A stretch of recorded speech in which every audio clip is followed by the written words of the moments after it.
He came home after 6 days, no remorse, and instead expected me to show gratitude. My husband Eric had always been the busy type. Long hours, late meetings, business trips. That didn't make sense.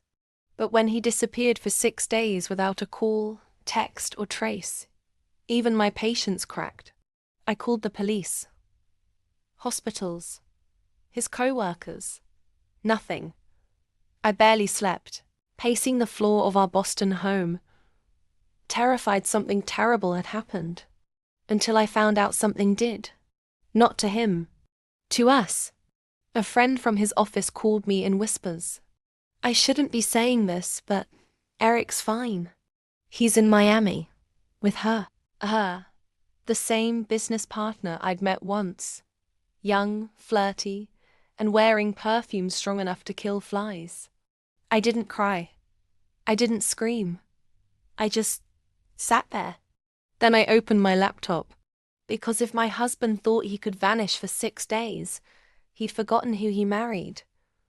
A woman who handled his business taxes, investments, and every single account password.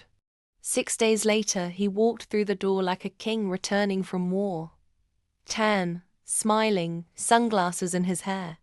"Miss me?" He grinned. "You should be grateful I came back home." I smiled sweetly. "Oh, trust me, I am." Then I handed him an envelope. He frowned, curious, tore it open.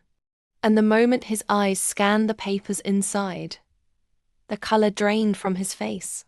It wasn't a divorce paper. Oh no, that would have been too kind. It was a property transfer deed. Signed. Stamped. Legal. While he was gone, I transferred ownership of the house, our house, into my name alone. You see, years ago, when we bought it, he'd insisted it go under his business. But I knew him too well. I made sure the mortgage was paid entirely from my personal account. Legally, that made it mine. I stepped closer, still smiling. "Unfortunately, this isn't your home anymore, Eric. I just bought it back from your company. Full ownership." He stammered. You can't just..." "Oh, but I can." I pointed to the suitcase by the door. "Your clothes are in there. I suggest you take them before the locksmith gets here."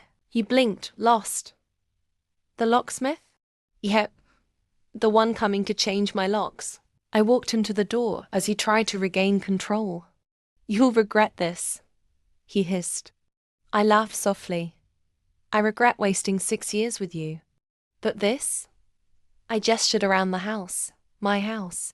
"This feels like peace." He stood there, jaw clenched, before storming off down the driveway. And me? I poured a glass of wine. 3 months later, Eric's mistress called me. Yes, called me. Asking if I could help talk some sense into him. Apparently he was broke.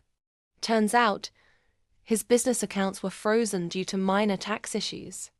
The same accounts I'd reported, anonymously. So no, he didn't just lose his home. He lost everything. Subscribe to my channel for more tales where karma doesn't knock. She walks in wearing heels and carrying an envelope.